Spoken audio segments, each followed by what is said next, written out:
What's going on, everybody, and welcome to the Daily Transcendence podcast. I'm G.O.D. And I'm Ray. And we're your hosts.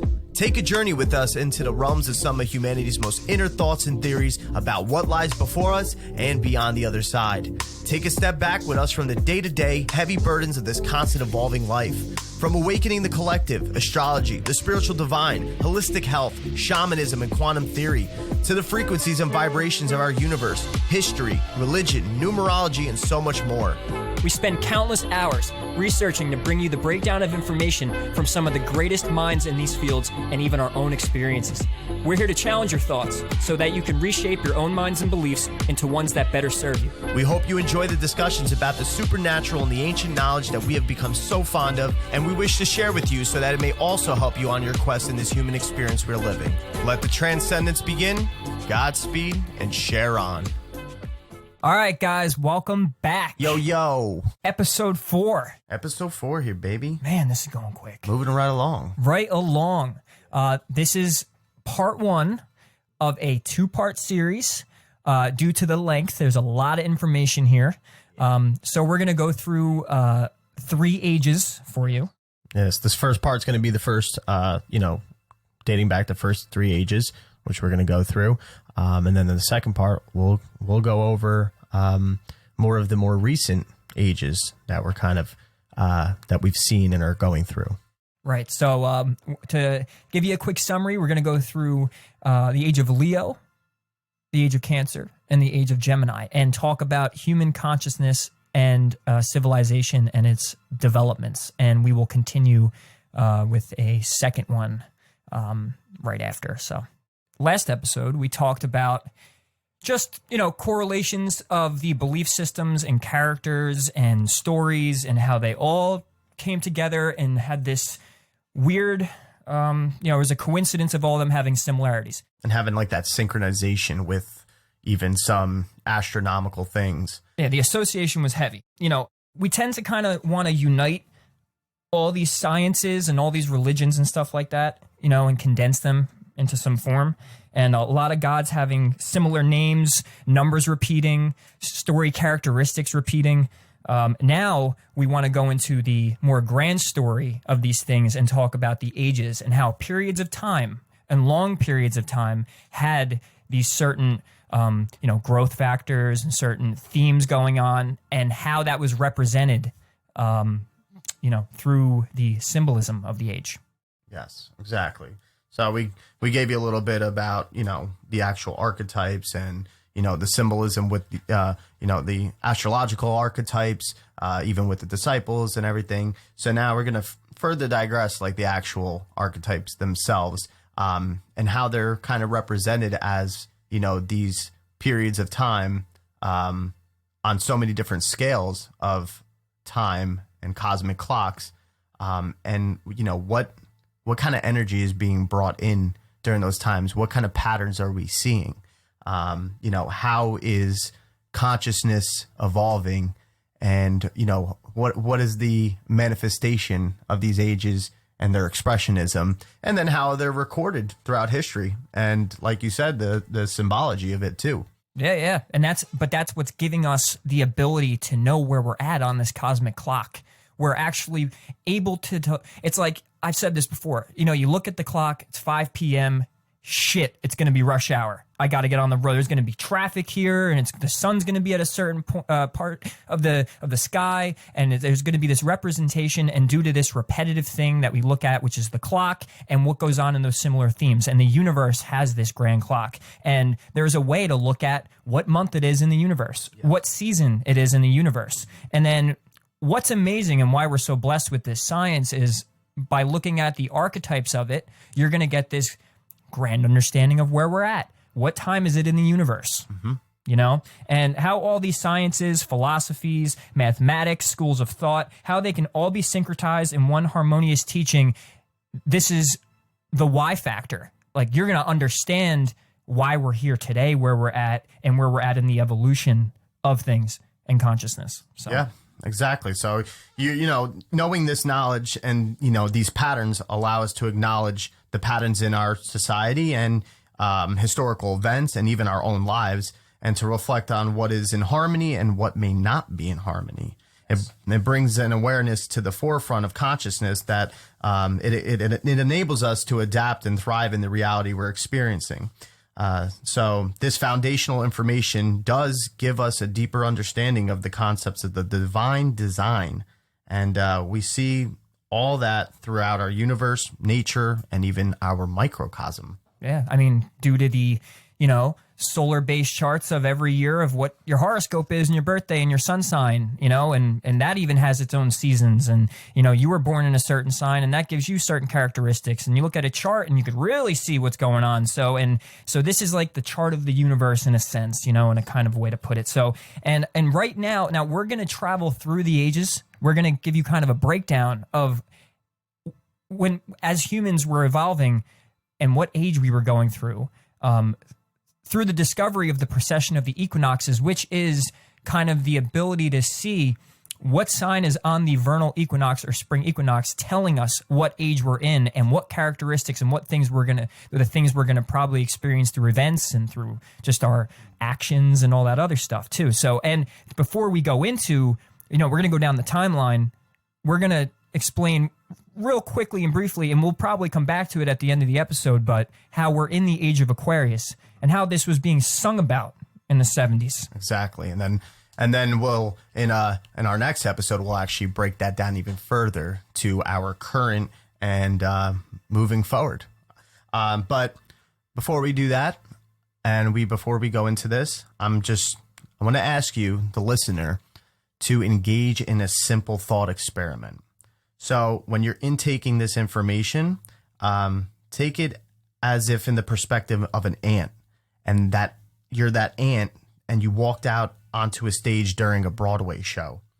It looks as though, as you're an ant, you don't really understand anything, and it looks as though there's like this chaotic series of events being displayed and unfolding.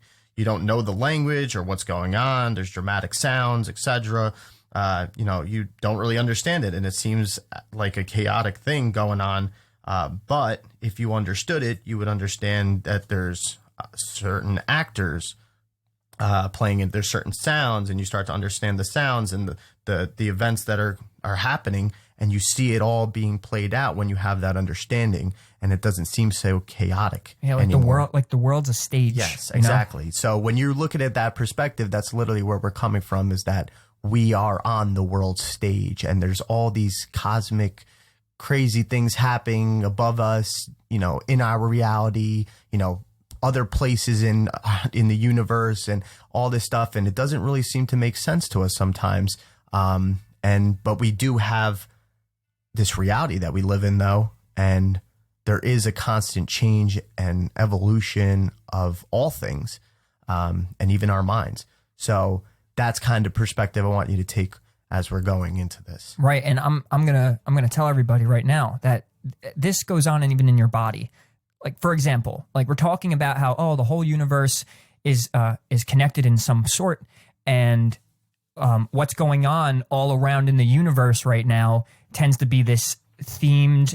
It has this certain rhythm and this certain theme going on, and this happens in your body. For example, if you have some sort of a sickness or your body's in a certain state, your cell will actually send out vibrations, and from the cell, the vibrations are actually the type of communication the cell's having with other cells to actually let them all know that, hey, this is the page we're on. We need to get on the same page. Mm-hmm. So as above, so below, macrocosm, microcosm, as the universe does, so does our body. As the body does, so does the universe. So it all works in some sort of synchronistic way. And, that is a certain, that's a certain function we could eventually discuss about the human body and how it does that, and then it would kind of come into ties with what we're talking about here. Yeah, but understanding these core concepts and origins, which is pretty much the basis of this series, it allow you when we get to that point to really understand, really connect to it, to be able to be like, oh, like science. Yeah, like, holy crap, like this is like scientific. This connects with this. But I thought this wasn't something that you would put together. Oh, it's all one big web and it's all connected. I mean, don't you think it's pretty amazing that I could, dial your phone number and see your face pop up on my screen? Like, we really don't think about that.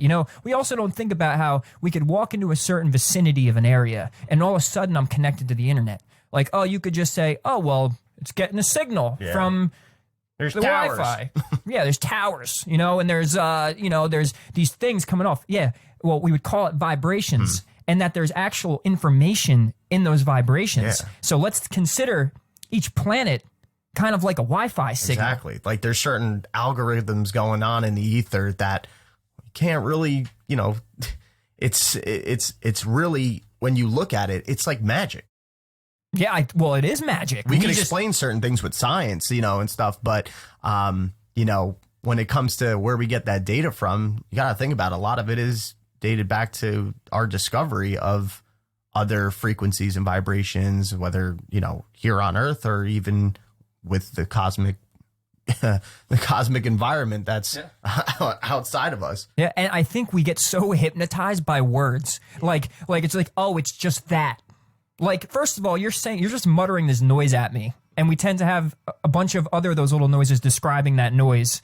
And of course, they interpret thoughts and all that. But, like when you really break down, like, oh, it's just Wi-Fi. Mm-hmm. Oh, it's just light. Like, let's for a second, folks, take it real deep and think about the actual existence of that stuff. Yeah. And how it's amazing. Yeah. It's magic. Go as deep as you can into as much as we know. Like, you may think it's just a simple thing, like, oh, like turning on a flashlight and the light moving through the air and ending up on another object or illuminating something and stuff. But when you even go down and break down to science, as far into it as you could go, there comes to be this real miraculous thing that's occurring that can only be explained so far. And, you see how we're going to tie it in, how it relates to all these ancient, all this ancient information that was given, but has been so wish-washed and ran through in so many different types of ways. Daily horoscopes and shit ruin this, Exactly. and it's because people looked at astrology and stuff like that, and all the occult sciences as like fortune tellers. Ooh, we're gonna predict the future. It's like, well, no. It's kind of like, I could go out at 5 o'clock to go to rush hour, but not hit traffic.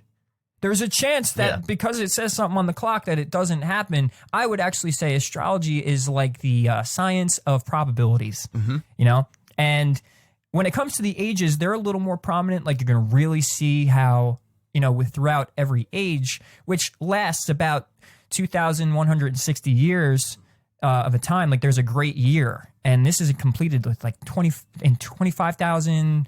It's funny. I think it's the amount of feet in a mile, like 25,000, whatever in a mile, like feet. It's the same number of how many years it is for a great year. Yeah. Wow. I just remembered that. Holy crap. Yeah, it's crazy. So like that net. It's because we're talking about cycles and patterns. It's all clocks inside of clocks inside of clocks, and you just got to think of that on a grander scale of, our solar system, the universe, and outside of that, and outside of that. Yeah, within a day, you have seconds, minutes, hours. And then within, months, you got days and whatever. So, and then as think you go about up, that, but connect it to now the cosmic cycles. Yeah, the cosmic clock. And think of it that way. Yeah, it's actually called an epoch.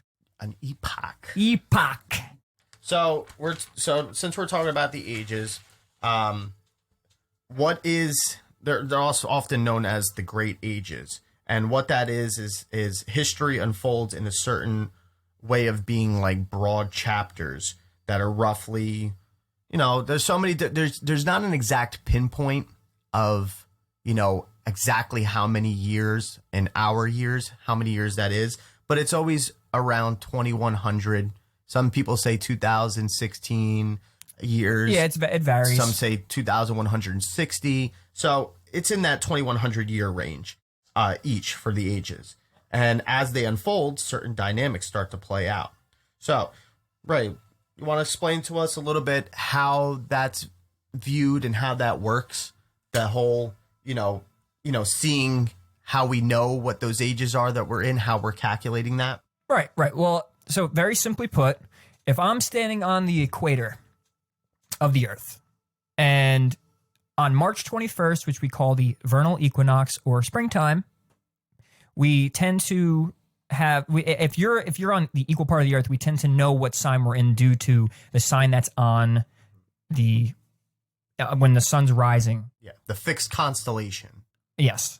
So standing on the equator, it's March 21st. I'm looking at the sun rising, and what's the sign that's behind the sun or where it's rising in, and that's how you know what age we're in. Now, how that's created, another episode. That's the description of that. Yeah.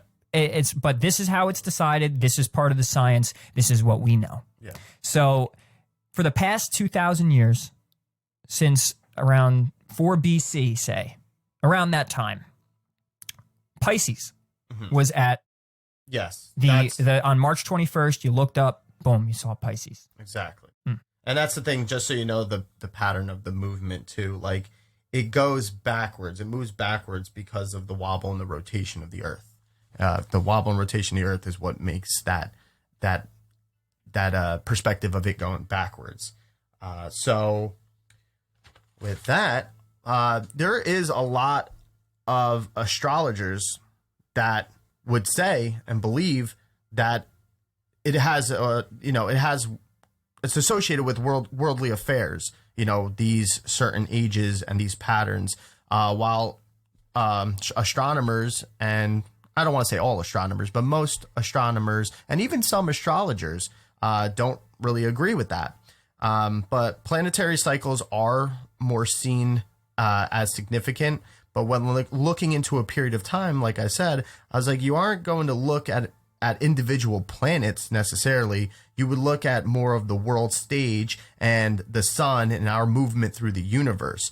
You can't just, you could pinpoint through one celestial body and stuff like that, certain things, but you're not. Those are the miniature clocks. Like, you have to look at what time it is before what minute it is. You want to look at the big clock. Before the time of day, we're looking at the month. Yeah. You got to know what month it is before you know. I mean, like any on a Thursday in the middle of December might be different from a Thursday in the middle of June. So. Yeah.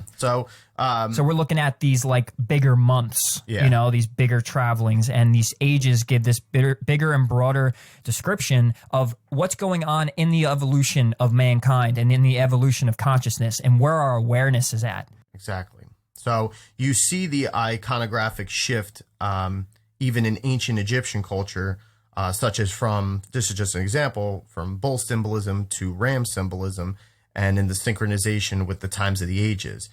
So the thing is, also, like, you can't pinpoint an exact amount of years.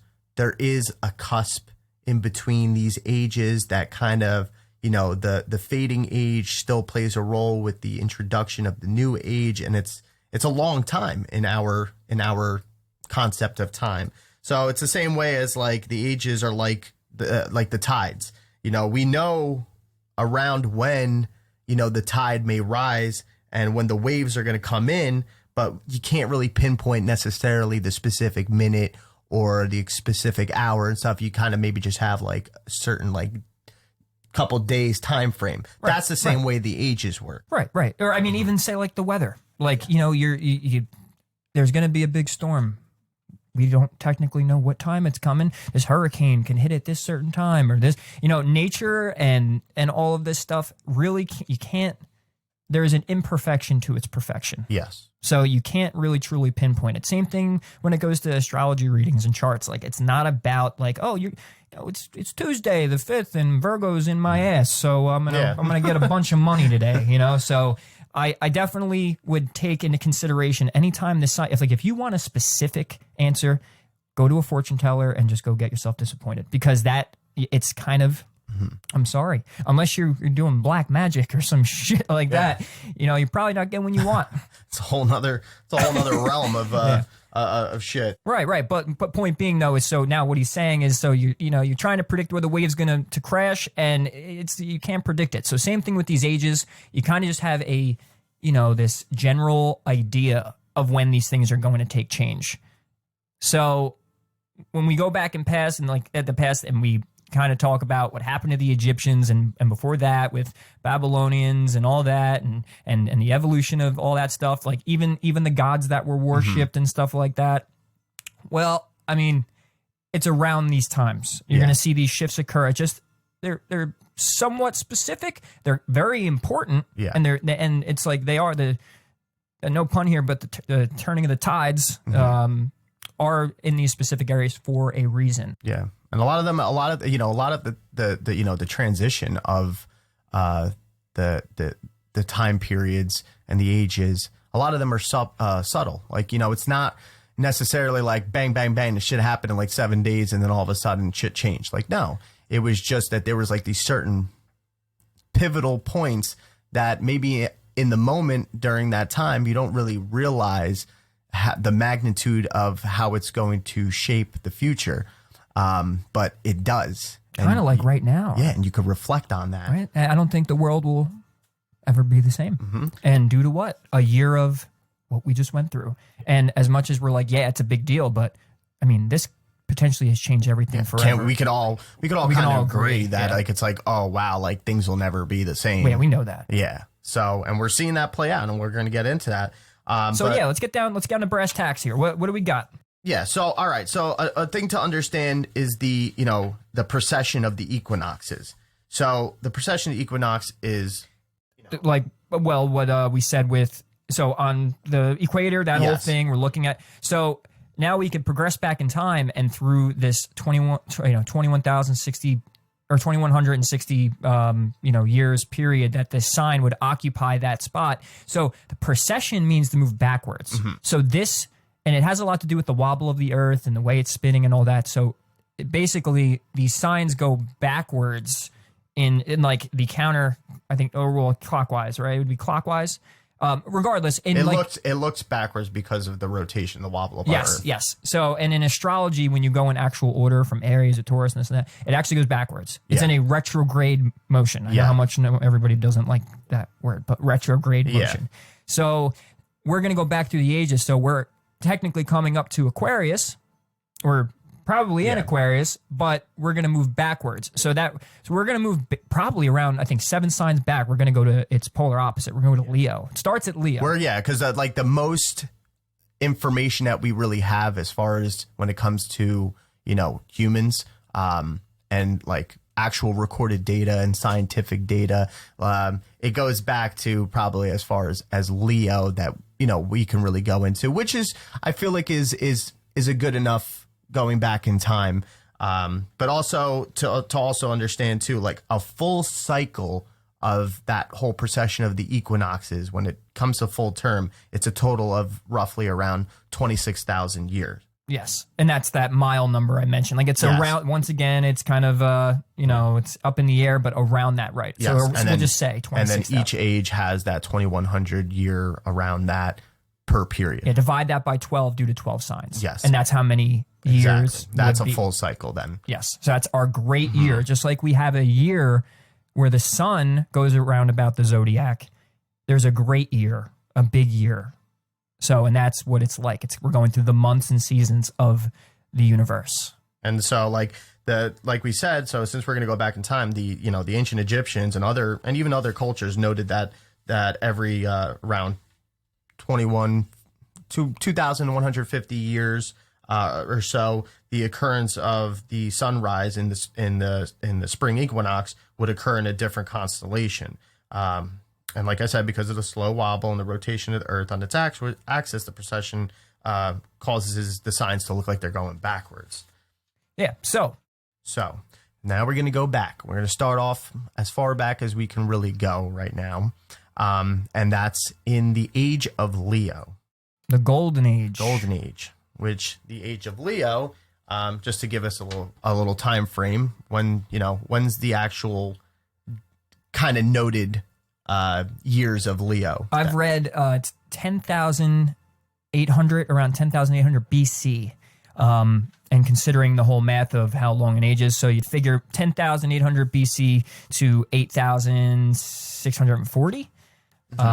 So we're talking 10,000 BC. And I don't know if anyone's seen that movie, by the way. And even though I saw really kind of like crappy reviews, that's a good movie. And especially if you like this stuff. The fact that I do, I love that movie. It gives you an idea of kind of what they were going through back then. And, you know, it's a very primitive time. You know, we're going to associate this with the sign of Leo. Exactly. You know, we're going to associate this with the characteristics of that sign. And, you know, you could start at things like, you know, primitive social structures, superiority, kind of, I know definitely a connection with God, considering the sun is ruled by Leo and the sun being the son of God. So Leo is a very divine sign. So a lot of connection to the divine, as they put it. You know, you had leaders. Leo is the natural leader. So you had things like organized leaders and you know, priests, shamans, stuff like that. And so now we're already kind of starting to understand these characteristics and how they came into play as an early human civilization. Yeah. So it's noted that this is the golden age, and everything is more harmonious, and there's a real evolved sense of consciousness to the point of more evolved consciously and in touch with the divine than really any time after that. So yeah, like you said, you see there's that real note of self, and everybody coming real connected, and you know, in that time it starts bringing in, like you said, the whole priest, the rulers, shamans. It's also that, you know, human origin is believed that humanity was led more advanced by mentors and more advanced mentors and creators. So yeah, because Leo does rule also creativity. It's the fifth house in astrology, which that house or that area of the sky represents, you know, high creative aspects. So at this point, as a human civilization, we're highly creative, passionate. Yeah, not afraid of death. You know, we experience multidimensional levels of the universe, and it's just this real heightened consciousness during this time. Now, to kind of show that, you know, what we know from, you know, archaeological data and science and our history that goes back, you know, we don't get a lot of the mainstream history kind of getting on the same page with that time era, especially explaining it in this way. But there's something I want to note about a certain archaeological finding when it comes to that area of the, you know, Egyptian dynasty. I'm talking like pre-Egyptian of what we know, you know, because mostly the Egyptian knowledge, you know, that we always get nowadays is mostly up until like 3000 BC, like 3500 BC or something like that. Yeah, that's like school stuff. Yeah, but we're talking about before that, like that point of 10,000 BC and like, you know, 8000 BC and even a little bit after that. So so when you're looking at that time, the biggest and the most notable thing that comes to mind for me is the Great Sphinx in Giza. Now, there's been a lot of controversy. Yeah, a lot of controversy about the Sphinx. So the Sphinx itself, when it's carbon dated, that's how they, you know, are able to tell the time error of how old something is by going into the actual sediment of, you know, whatever the rocks, the, you know, air frozen in ice or whatever. So when they look at that, they see that there's a lot of water erosion along the side of the Sphinx. And it is known that, you know, that there was during around the 8200 BC, there was, before that, a real native, indigenous type people in that area. And they had the Sphinx to represent their worship to the creator and God, Ra. And with the Sphinx, you see that it's the body of a lion. So you kind of get that notion where we're going with this, that, you know, they're giving that homage to the sun being it's in the age of Leo, the lion. The deity then. Yes. You know, they're creating this symbolic, goes back to episode 2, symbolism of what they believe in. Yeah. You know, like now we've paid homage to the sun, and now it's also representing a part of the sky that's a lion. Yeah. And those aspects to it.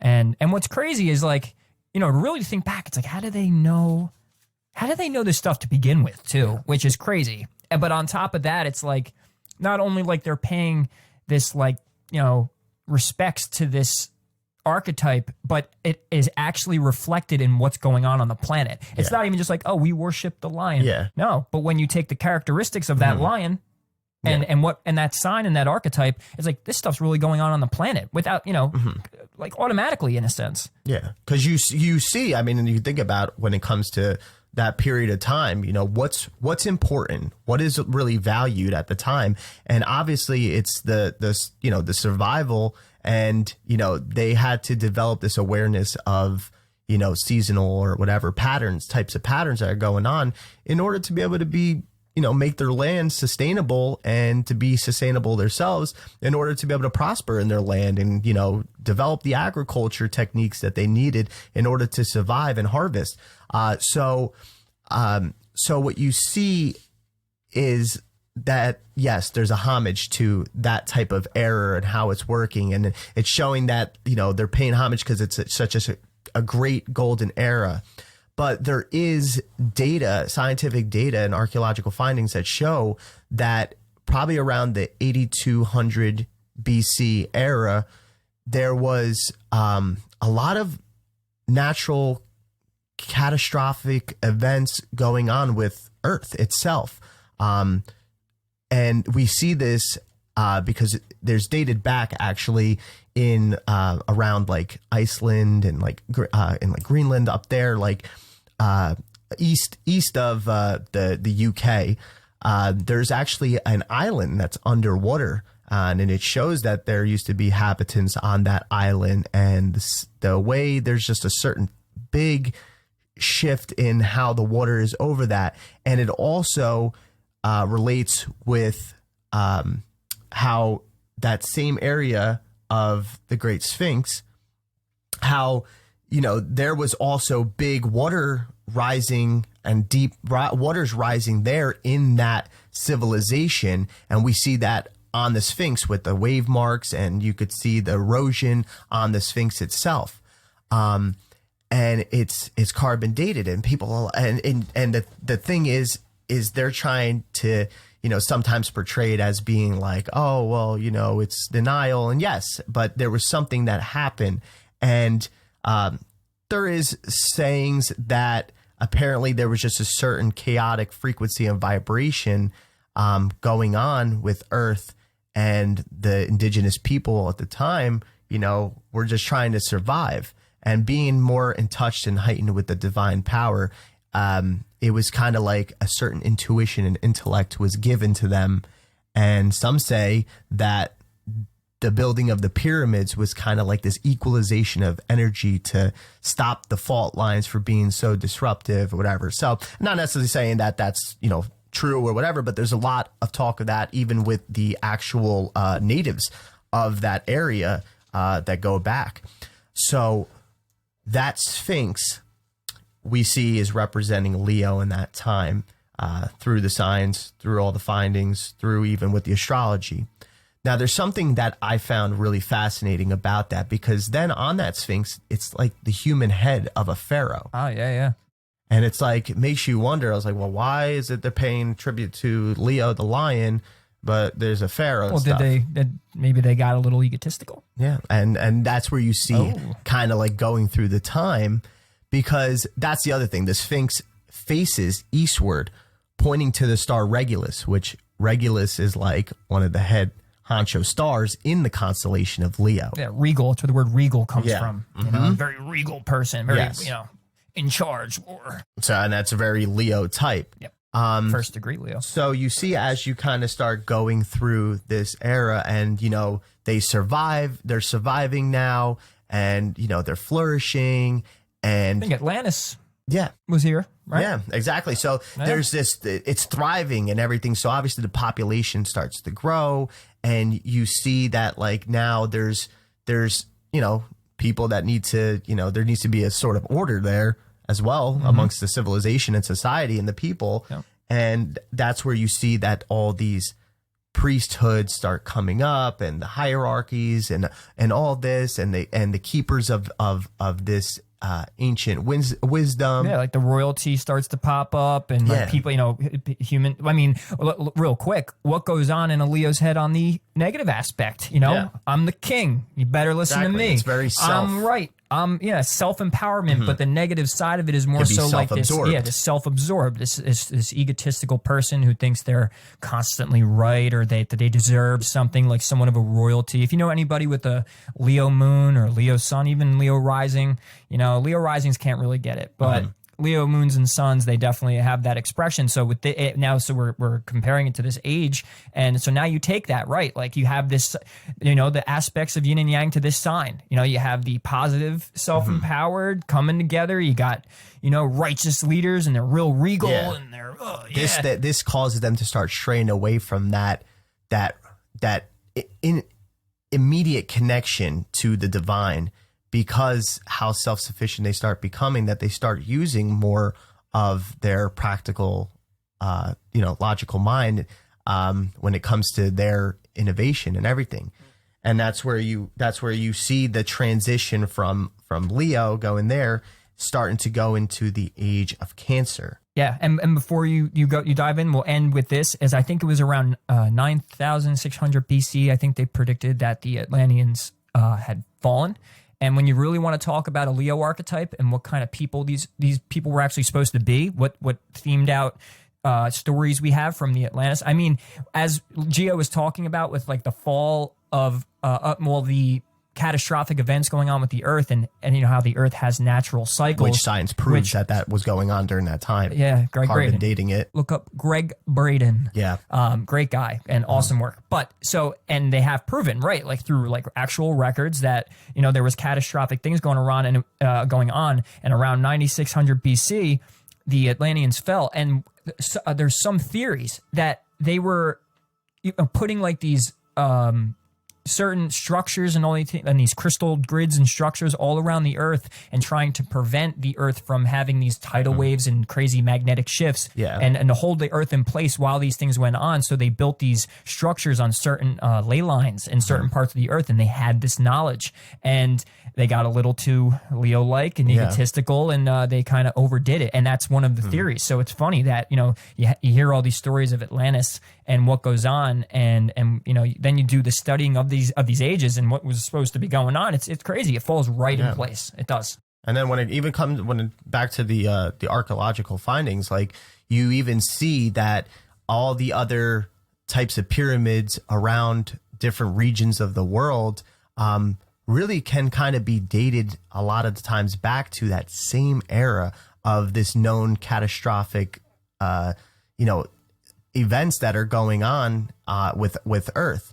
Could it be that maybe that, this higher intelligence and intuition was coming to these indigenous people to create, or whether they were aided to create these types of structures to harness and balance energy, and like you said, the magnetic waves going on the Earth, all the different which are real, are like real human or real Earth cycles. The Earth does this thing, and I believe, like, as above, so below, in a sense of the Earth being an organism. It grew you and me. As where our soul and spirit comes from, our awareness. Okay, we'll talk about that. But when it comes to your body, it does come from the elements of the Earth. You are of the Earth, and your body has cycles where it's like, hey, menstruation, right? You got a menstrual cycle. You got to get rid of the all the stuff out of you. You got to drop it out. Even with our cells, there's a fasting, right? Maybe the Earth has to go through these natural organic cycles of fasting. Yeah. We see it even, on a cellular level, that,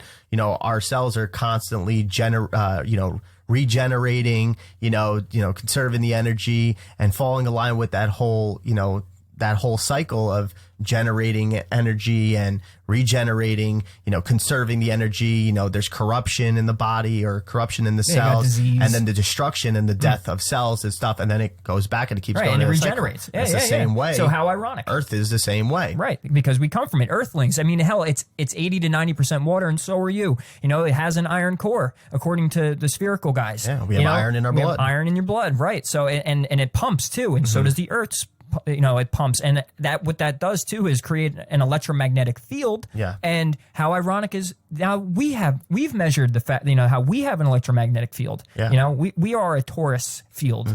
So I mean, and there you go. It's just another reason to see how everything is so connected from the biggest to the smallest. So you see, as we're moving through Leo, the age of Leo, and now you start seeing going into the age of Cancer, which is spanning more from like 8,000 BC to 6,000 BC.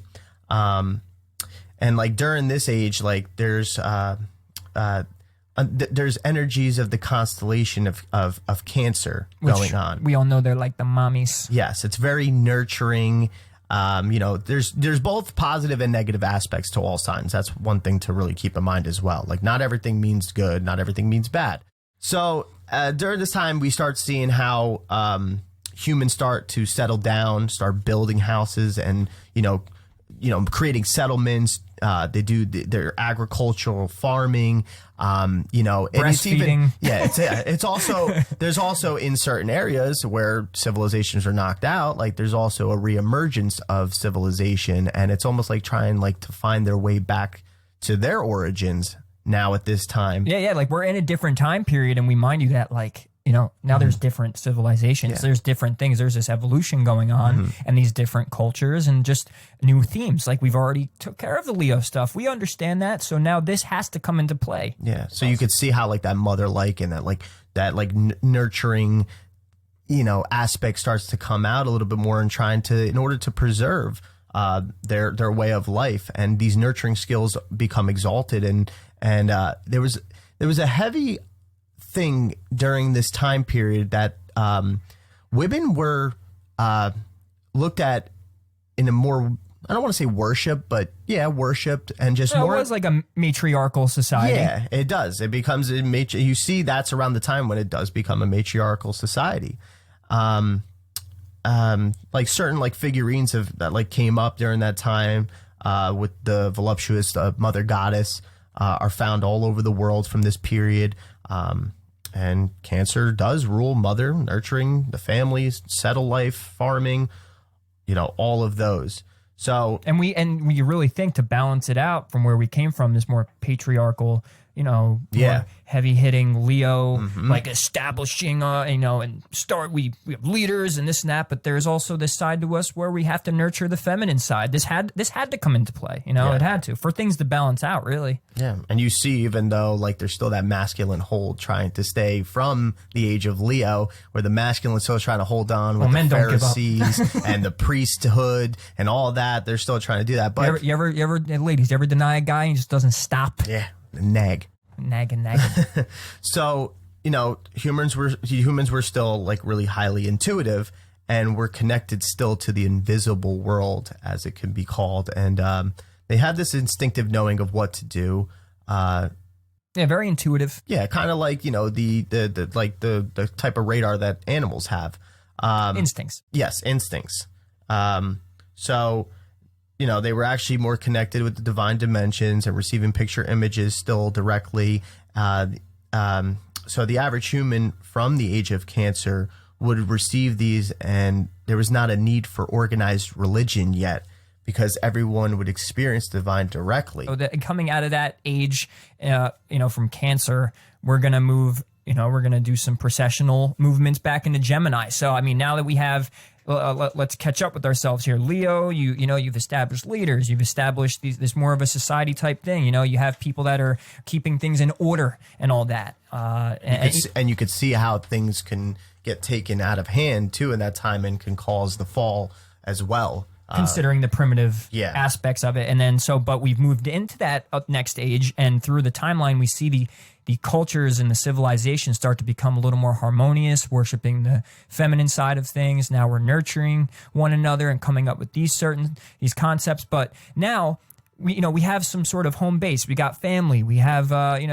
we have a little bit of order. We've established ourselves as a civilization to where we're getting somewhere. And so what's the starting next to thing? Settle down? Well, what's the next thing we need? We're going to need skills. Yeah. We need to get better at things, communication, stuff like that. So let's move into Gemini. Yeah. So now you're talking about Gemini, kind of like now, because remember, it goes down. So now we're and talking there's a around precessional. It's 6,000 going back. BC, Oh, right. and now going down and stuff. So, so 6,000 to 4,000 BC, you see where now these settlements start turning into more of cities, and there's a higher sense of like trade and like tribal energy and communication and thinking.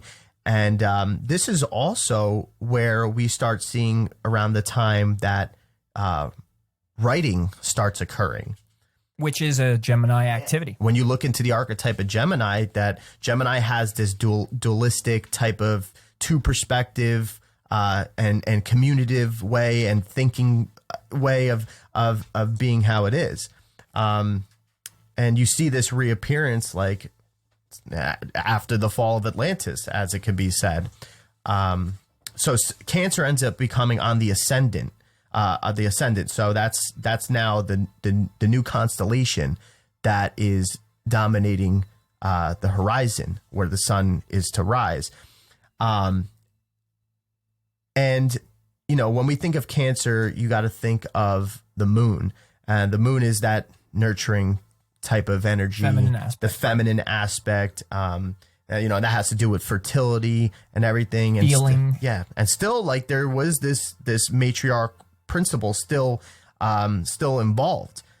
And then when you're thinking of now, there's this commutative type of energy where you were starting to have actual cities, and there's trade going on, and we have this sense of awareness to ourselves more so, and the awareness of others. And now we're trying to take on that thinking and that knowing of ourselves and communicate it. Yeah. So that's why writing comes up, and you start seeing that. We need to share. We're getting to a point now where we've cared about family, we've cared about our tribe. It's getting a little more crowded. Who knows? Maybe we're running into each other a little more. Things are progressing on. So, and with Gemini also rules travel. So within this age, you could predict that there was more traveling going on. More exploring. And so now we meet somebody with who's making different noises at us, trying to communicate, and we need to now. There's a confusion at first. Now we need to build on this. Like, okay, well, shit, there's more people here. Ones that aren't like me, different cultures and different languages and stuff. Now I got to get to know them, And if I want to, let's say I need, for my tribe, I need food and I need other goods and stuff like that to bring home to my people. Well, what if that tribe over there has that stuff that I need, but I don't know how to talk to them? Or if I don't have this, or maybe even say written agreements. Not to my knowledge did I know if there was contracts back then, but that sounds very Capricornian and all that. But more so, we need to learn how to communicate and bond. And Gemini is known as the more so the bonding, the first stage of thought, which would, I need to get to know myself, and it's going to kind of happen through other people. Yeah. So that's that process of thinking. And, we also know that Gemini is ruled by Mercury, which has to do with communication. And you think of the element of Gemini being that it's air. When we think of air, you think about how even like thought process, like how is thought kind of like moving through? Like it seems to move through the air, through the ether. And it has that air-like quality of how it works. Gemini is that student, that self-knowing, and that's what the human consciousness was experienced during that time, was this self-knowing. And there's this great expression of knowing the divine within themselves and life during this period. So some notable things that history shows us to show the correlation of, humans in that time of the age of Gemini. You see certain things like, dualistic nature. You have Horus and Set. You have the Towers of Babel, which is during Babylonian. And you have Nish and Karthikeya, which is like the Hindu type thing. Castor and Pollux has Greece. That's their story of it. The Abrahamic religions have Cain and Abel. Yeah, well, let's simplify it too to male and female. self and not self, meaning me and the other. I've even heard some theories on the Garden of Eden. Yeah. And being that time. Left brain, right brain. Yes. So now we've learned that we have self and other, and we have my language, your language, and we have my stuff, your stuff, and we start to be more aware of these things. And now you have to start developing, and through the age of Gemini, you're going to watch this series of developments that go on that end up, bringing us more to this, standardized writing and language and stuff like that. There is somewhat of even like a connection with the Emerald Tablet, and that those 7 principles of thinking, like, they're kind of in that stage. So, could it be, around that time? Don't really know. There's like guesstimates pretty much of like the whole, a lot of the stuff, the development of the Emerald Tablet and everything. Yeah, we can argue to the death on when certain things really happen, but when it comes to these ages, that's definitely, it's more so it's kind of stapled in. But yeah, like the finding of the Emerald Tablets, we can only guesstimate, right? So, and Emerald Tablets, it's funny that the stone that rules Gemini is actually emerald. Yeah. Oh, wow. I forgot about that. Yeah. So with, seeing how Gemini correlates with the communication, the trade, this whole, becoming more known and just better discovery of self. When you look at the history, archaeological findings, and the science, there is evidence of widespread explosion of culture in the Near East. There's the Halafian culture, which was really noted how, that they were at this point through the findings of highly finished pottery. So that was something that stood out and stands out for the time of Gemini. It's funny you say that because Gemini rules the hands. That's where also the twins come from. The hands and the lungs, the two sides that look identical, that are also opposite. And, Geminis are known to use their hands. And their voice, their communication, at least their communication skills. So that's why you actually have a lot of artists nowadays, or even say presidents, JFK, Donald Trump, but there's plenty other in between. And you have a lot of comedians, Bill Burr. There was a bunch. I should know that off the top of my head, but I know Bill Burr is one of my favorite, and you could tell when you watch him, he's using his hands. Yeah, he's also he's very animated, in communicating and like really harnessing as if he's really talking to somebody else. Yeah, like you see it in his eyes when he's doing an act. And Geminis are known for that. They're known for that. They might have this logical side to them, but they're also imaginative. So they tend to have that both sides of the brain thing going on. So logic and imagination. So you can only think, like going back to now that age when that's starting to develop in the human consciousness, that what's going on, you're developing arts more, and you're developing things with skills and writing and expressions. Cities. You take, say, that Leo and Cancer, right? Because Leo meaning wanting to express yourself and flare out and whatever, and you work all the way through emotions, and then you hit Gemini. It's like, oh, now we have a way to express it through art. Yeah, exactly. There comes that whole real like kind of creative part to that. So other key events that were noticed during this time goes along with the whole, building of cities and everything. You see the expansion of culture in the Balkans to the rest of Europe. Even around 4800 BC, Yangshao culture in China proceeds to where the basics of Chinese culture were created, including the roots of their language. You also have the Proto-Indo-European language being created around 5000 BC. There's kind of a reinvention of writing, and it goes from, the rudimentary glyphs to more complex type, an alphabet starting to be really made rather than just glyphs. And like we said, there's the heightened, we see the evidence of heightened skills and arts. There's the more use of these skills and the crafts of this art being shown in their culture.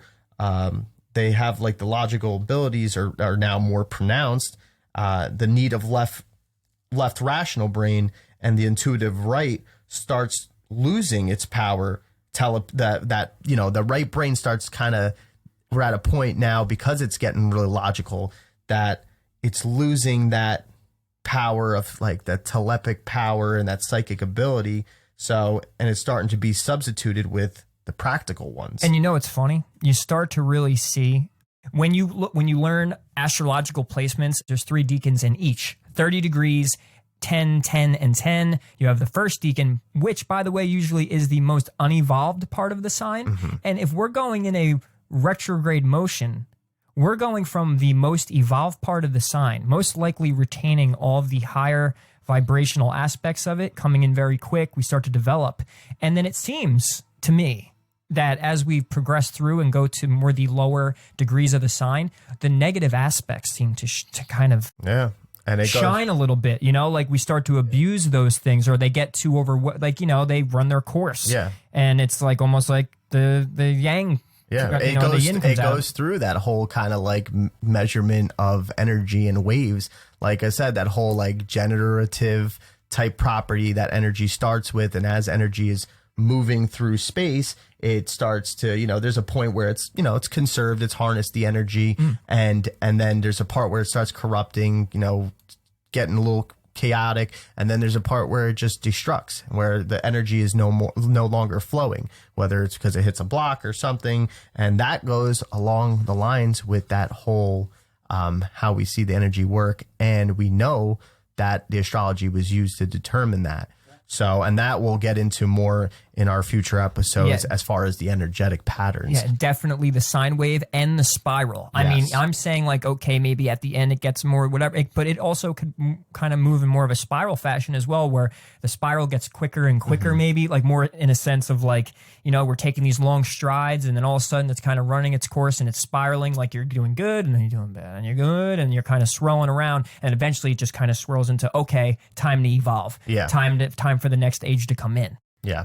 So what we're seeing here with this whole like more development of the logical type of thinking, you know, you see that there's a stray away from that real intuitive connection with the divine because how logical we're becoming. So it's almost like you start seeing that dissension of the spirit into matter, into physical matter, which something that could be expressed with that.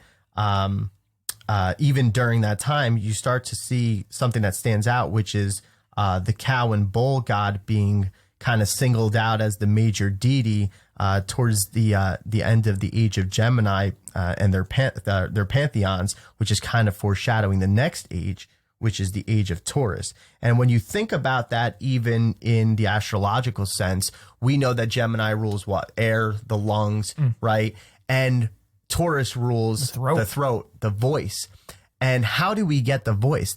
The voice is just air being transferred and communicating with the vocal cords, the physical, vibrating. That's the spirit descending into the physical matter. Yes. Which actually, when you look at elements in the order of astrological charts, if you're going in this direction, yes, like you're coming in from like think about the actual scientific, like he's saying the air is coming up and then the vibration and in the throat, and you're projecting it and making it a physical noise. Yes. Which would be the actual action of Gemini energy into Taurus. Yes. And so we see that being played out during that time as it moves forward. And like we said, now they're becoming more logical, and there's a rapid population growth, which is caused by the Neolithic Revolution. So you think about it, the more people, the more, you know, the harder it comes to kind of concentrate a certain way of being and knowledge. You know, you got multiple opinions and personalities now at this point. Yeah, but Geminis can't concentrate. There you go. And on top of that, a neurotic sex drive, so they probably were going boom, boom a lot. But there ain't no party like a Scorpio party, baby. Only like 2 people would probably know that. Yeah, probably. Anyway, but yeah, so, and being a Gemini, I'll tell you that right now, it is so, and not just from myself, but many other people, you see other people that are like you, and I know my sign very well. Yeah, like my attention span, and I've learned as I've gotten older, but if we're talking the negative aspects or more harder and challenging aspects of Gemini, yes, we've got to a point where, now we have this civilization. We're talking, we're doing things, we got Trading, skills, we're cities. trading. Yeah, we got things moving. And Gemini is naturally, it rules the nervous system. So think about it. It's like, kind of can be chaotic and they're all over the place. Sometimes even on this podcast, Yeah, I might make you nervous on how fucking fast I talk, but I'm a Gemini. So how can you keep track of them? And that's something, that I wanted to point out. I need that Taurus grounding. So it looks weird that the Sphinx has like a human head on a lion body. And what's something that archaeologists found with the head of the Sphinx, with being a pharaoh, it doesn't really go with the timing of the carbon dating of the actual Sphinx body. Ooh, twist. So it looks as though that it was kind of carved afterwards, which kind of shows, which we know through ancient Egyptian deities, that when that polytheistic type of influence comes in, they start anthropomorphizing, different aspects of nature and the cosmos as gods and rulers of certain things. And one of the ones is Khepri, which is to be known as the rising sun god. It's for that type of aspect. Then you have Ra, which Ra is the sun god, the main god of the deity. And they go from this point of now. You see how maybe they're transitioning from Leo to Cancer, and they show the symbolism by making the head more now of a pharaoh. Because now at this point, the pharaohs, when they're ruling at this point, they're ruling their people. It's like almost as if they're the gods. They have a direct connection to the gods, so the people go to them, and which kind of actually puts God now second. Yeah, and that would actually that would kind of represent a disconnect. Yes. Now we've personalized the guy, and now we're now we're God over God. We have control. We understand, and we felt that these pharaohs knew, like, if I know the nature of God and I know how it works, and I have all this information, well, I could show these people that I have that power and I am God. I am a God. Yeah. And I can rule the people and I can rule the land. And so that's where you kind of have even where they, when they first started with that whole, agricultural type of land, and now they have people living off the land, they basically allow people to live on the land and they tax them, and it's making money now for the priesthood and the Pharisees. So that's something that I thought was really interesting to see, how even that the Sphinx itself had no sphincter. And no sphincter. It looks as if though it was like kind of redefined with that new head. And what's funny is that head also, when you look into it, it represents that whole Khepri, Ra, and what's the other one? A tomb, which is like more of like it's weird because it's God and it's a spiritual God, but they actually put it in like almost a human form, which wasn't something that was really to be done. And that's why it symbolized more of the pharaohs being more symbols of gods. And that's where they kind of took that and twisted it. And they strayed away from the original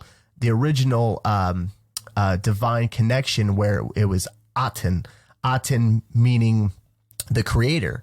And there was no physical manifestation of the creator. It was just known to be this holy divine source and spirit that lived within everybody. But they strayed away from that and started going into where they put there was started becoming a selfishness, and that's where you see that transition. And archaeological findings of the symbolism of the Sphinx kind of validates that. Yeah. So, and now, I know we went back a little bit, but no, it's fine. That's a great point. I think it's important, and I would like to also state that a tomb, which, how ironic and coincidental that it's very close to atom, a tomb, or Amun, which Amun Ra ends up being a Egyptian god, but a tomb was known as the hidden one. It's a kind of resembling a dark age, or the hidden creator, meaning more so now it has become second. It's underneath. You know, we're on the above them on the scale. Yeah. You know, so now you have the hidden God. You know, it's like they just kind of like they insisted upon themselves. You know, these mostly the hierarchies, you know, in control of these civilizations being developed. They start developing that hierarchy system, and it takes away from the notion that we're all connected through this one divine God, which was more of the indigenous type of belief that they paid homage to. But now as they grew and the logical brain grows, you know, they stray away from that divine, as we saw and we went through when it comes through with Leo going into Cancer, going into Gemini, to where that starts becoming now the main theme. Was the Pharisees as being gods, and they got polytheistic and strayed away from that one universal thought and came to now showing rulership of all these different cosmic events or seasons or whatever to being ruled by multiple different gods, you know, all these demigods. And it, you know, it's funny too, when you go back and you see how they developed already at this point, like now really take into consideration. Now this is going on in the sky. So the sun is telling this story, right? And it's going through the ages so far. We've discussed what, you know, up till now. All the things that are supposed to be kind of being represented through the story of the sky and the archetypes are going on the earth. So it makes you wonder that, are we following some divine evolution? You know, is our consciousness developing with the rest of the universe? Yeah. You know, is the universe at a stage in evolution, or are part of the galaxy in a stage of evolution? And we tend to kind of just work in coordinates with it. We embrace and we kind of embrace and embody those patterns then. Yeah, those energies. Yeah. So now we made it through the first 3 ages. That kind of just wraps up this first part. And we got a better understanding now of the actual origin of this and seeing the progression of these ages and the effects it had on the reality that came to fruition. Right, we're watching the evolution of humanity. So, and there's so much information here that we literally we had to break it into 2 parts. Yeah. You know, we were going to attempt to try and fit it all in, but we're at a point now where we've developed communication, family, you know, just established ourselves. We even had ourselves a little golden age. But it's all going to work towards in part 2, we're going to start seeing some big leaps in our civilizations, and you know, knowledge will come into play, and belief systems, and a development of basically taking everything we've just discussed and then going into what's going on today. So thank you for tuning into this first part of episode 4, and we'll meet you back here for part 2. The next 3 ages, and we're going to end up right back to present day. So we're stoked to talk about it. So on to the next, guys. Thanks for listening.